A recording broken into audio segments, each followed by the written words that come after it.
হেফাজতে ইসলামের ভাইদের একটু উদ্দেশ্য করে বলবো, তারেক রহমান আপনাদেরকে কিছুই দিতে পারবে না। যদি দিতে হয় তাহলে মসজিদের মিনারে বসে আপনার ঝুলনতন্ত্রের বিরুদ্ধে কথা বলতে হবে। ইসলাম আমাদেরকে শিখিয়েছে বাতিলের বিরুদ্ধে কথা বলতে হবে, বাতিলের সাথে কোনো নেগোসিয়েশন করে নয়। এই শিক্ষাটা মাদ্রাসায় আপনারা আমাকে দিয়েছেন, সেই শিক্ষা আমরা আপনাদের মধ্যে দেখতে পাচ্ছি না। কারণ বাংলাদেশের মানুষ এখন বলা হয়ে থাকে মেয়ারে হক।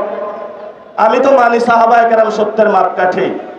এই যে ছোটখাটো বিষয় নিয়ে আপনারা প্রত্যেকটা মসজিদে বক্তব্য দিচ্ছেন, মানুষের মধ্যে একটা ভুল ধারণা সৃষ্টি করছেন, এটা করা উচিত না। আমি বলবো আসুন, ঐক্যবদ্ধভাবে আসুন। লড়াইটা এখন বাংলাদেশের সংস্কারের লড়াই, লড়াইটা এখন গণভোটের রায় বাস্তবায়নের লড়াই, লড়াইটা হলো শহীদদের বিচারের লড়াই। আপনারা আসুন, এই লড়াইতে আসুন। আমরা আর কোনো দ্বিধাবিভক্তি চাই না। জনতা জেগে উঠেছে। ইনশাআল্লাহ ভবিষ্যৎ বাংলাদেশে আমাদের একটি শপথ নিতে হবে। এই শপথ হলো আগামীতে ইসলাম এবং সার্বভৌমত্বকে নিয়ে অনেক ষড়যন্ত্র শুরু হয়েছে। আপনারা একমাত্র গার্ড, যারা এটা রক্ষা করবেন। জীবন দিয়ে হলে এটা রক্ষা করতে হবে।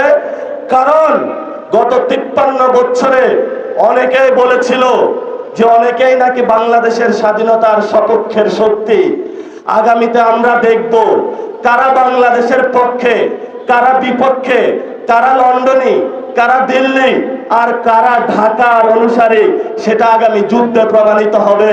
মুখে মুখে বললে প্রমাণ করা হবে না। আমি হেফাজতে ইসলামের ভাইদের একটু উদ্দেশ্য করে বলবো, লড়াইটা এখন বাংলাদেশের সংস্কারের লড়াই, লড়াইটা এখন গণভোটের রায় বাস্তবায়নের লড়াই, লড়াইটা হলো শহীদদের বিচারের লড়াই। আপনারা আসুন, এই লড়াইতে আসুন। আমরা আর কোনো দ্বিধাবিভক্তি চাই না। কারণ বাংলাদেশের মানুষ এখন বলা হয়ে থাকে মেয়ারে হক। আমি তো মানি সাহাবায়ে কেরাম সত্যের মাপকাঠি। এই যে ছোটখাটো বিষয় নিয়ে আপনারা প্রত্যেকটা মসজিদে বক্তব্য দিচ্ছেন, মানুষের মধ্যে একটা ভুল ধারণা সৃষ্টি করছেন, এটা করা উচিত না। আমি বলবো আসুন, ঐক্যবদ্ধভাবে আসুন। তারেক রহমান আপনাদেরকে কিছুই দিতে পারবে না। যদি দিতে হয় তাহলে মসজিদের মিনারে বসে আপনার ঝুলনতন্ত্রের বিরুদ্ধে কথা বলতে হবে। ইসলাম আমাদেরকে শিখিয়েছে বাতিলের বিরুদ্ধে কথা বলতে হবে, বাতিলের সাথে কোনো নেগোসিয়েশন করে নয়। এই শিক্ষাটা মাদ্রাসায় আপনারা আমাকে দিয়েছেন, সেই শিক্ষা আমরা আপনাদের মধ্যে দেখতে পাচ্ছি না।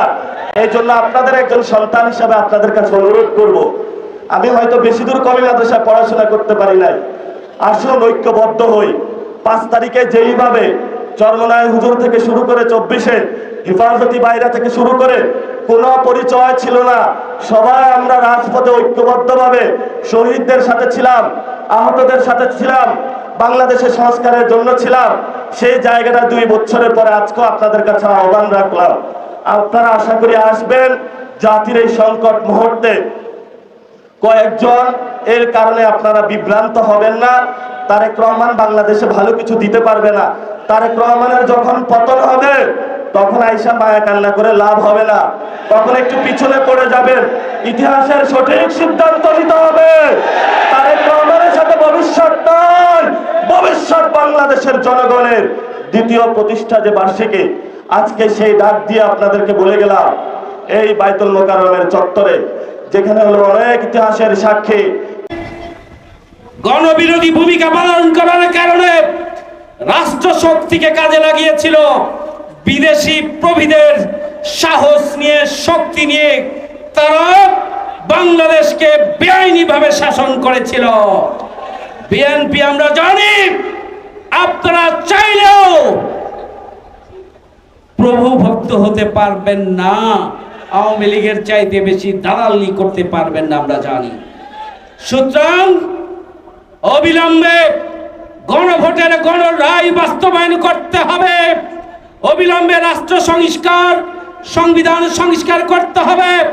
গণহত্যাকারী খুনিদের বিচার নিশ্চিত করতে হবে।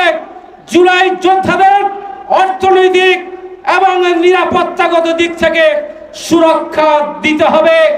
জুলাই যোদ্ধা এবং শহীদ পরিবারকে রাষ্ট্রীয় উপাধিতে ভূষিত করতে হবে এবং বসবাসযোগ্য নিরাপদ বাংলাদেশ প্রতিষ্ঠার জন্য গণভোটের গণরায় বাস্তবায়ন করবেন। আর না হলে সেদিন বেশি দূরে নয়, আবারও প্রয়োজন হলে আরেকটি জুলাইয়ের আহ্বান এদেশের জনগণ দেবে ইনশাআল্লাহ। সবাইকে ধন্যবাদ। আল্লাহ হাফেজ। আসসালামু আলাইকুম। আমরা কিতাবের দরজ দিতে পারি নাই, রাজপথ ইসলামের কথা বলতে পারি নাই, আমাদেরকে জেল জুলুম অত্যাচার সহ্য করতে হয়েছে। 17 বছর আমাদের আমির মজলিস হাজারো শতবার মামলার শিকার হয়ে প্রায় 3.5 বছর জেল জুলুম খাটতে হয়েছে। 17 বছর পর যখন আমরা এই দেশে নতুন স্বাধীনতা উদযাপন করছি, দুর্ভাগ্য 2 বছর না যেতেই আবারও সেই আমাদের আগের সেই একই স্লোগান, মাথায় টুপি মুখে দাড়ি দেখলে রাজাকারের তকমা দিয়ে যদি আবারও আমাদেরকে অবস্থার যদি বেগতি করতে হয়, আমাদেরকে দমাতে হয়, আবারও রাজপথে নেমে আসবো, আবারও ঘুরে অভ্যুত্থান হবে, আবারও অভ্যুত্থান হবে। এই অভ্যুত্থানে আপনি দিল্লিও যেতে পারবেন না, পার্শ্ববর্তী যেতে পারবেন না, বাংলাদেশের জেলে আবদ্ধ হতে হবে, জেলে আবদ্ধ হতে হবে ইনশাআল্লাহ।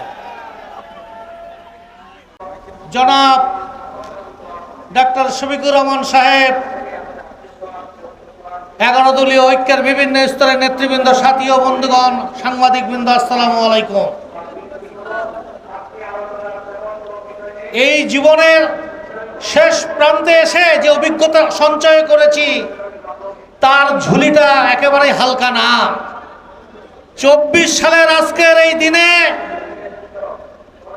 সংগঠনের ডাকে সকালবেলা আমি পল্টনের অফিসে হাজির হয়েছিলাম। ওদিনে মিটিং চলছে প্রধানমন্ত্রীর দপ্তরে। আমরা 4 জন ছেলে একটা মিছিল শুরু করলাম কারফিউ ভাঙার জন্য, এবং মিছিলটা যারা দেখছে তারা বলছে, বাবারে সরে যাও, তোমাদের গুলি করে ফেলবে। এবং মিছিলে যাওয়ার আগে আমি জাকবার যে সঙ্গী সাথীরা আমার সাথে ছিল, আমি বললাম, তোমাদের মনে যদি ডাক দেয় যে আমি শহীদ হয়ে যেতে পারবো, তাহলে আসো, আর নাহলে তোমরা থাকো, কারণ পরবর্তীতে আমরা মরে গেলেও তোমাদের মিছিল করতে হবে। 4 জন মিলে হাজির হয়ে গেলাম মিছিলে, এবং স্লোগান দিতে দিতে প্রেস ক্লাব চত্বর মাতম করে ফেললাম। 4টা মানুষ, গগন বিদারী স্লোগান। আর সেদিন শেখ হাসিনার ভাইয়ের শেখ কামালের 75তম জন্মবার্ষিকী ছিল। কি খানা দানা পিনার আয়োজন করা হয়েছে! আল্লাহর মায়ের দুনিয়ার ভাই, বাপ তার বাপকেও ছাড়ে না। শেখ হাসিনা 1 লোকমা পোলাও অথবা ভাত মুখে দিয়ে যেতে পারেন নাই। আমার মৃত্যুর মালিক আল্লাহ, আমার জন্মের মালিক আল্লাহ, আমার রিজিকের মালিক আল্লাহ। ওতে ভয় ডর করে কোনো কিছু লাভ হবে না। নেতা ডাক দেবে কায়কাবাদের মতো, কেউই শোনালো মনে আজানের ধ্বনি, মর্মে মর্মে সেই সুর বাজিল কি সমুদূর, আকুল হইল প্রাণ, নাচিল ধমনী, কি মধুর সেই আজানের ধ্বনি। আজান শুনলে আমরা মসজিদের পাড়ে ছুটে যাই। নেতা ডাক দেবে, এবার রাজপথ গরম করা হবে, শুধু না, ক্ষমতা সিদ্ধের ক্ষমতার পাটাতন তছনছ করে দেওয়া হবে ইনশাআল্লাহ। বিজয়ের পথে যাত্রা শুরু, জীবন অথবা মৃত্যু। আসসালামু আলাইকুম।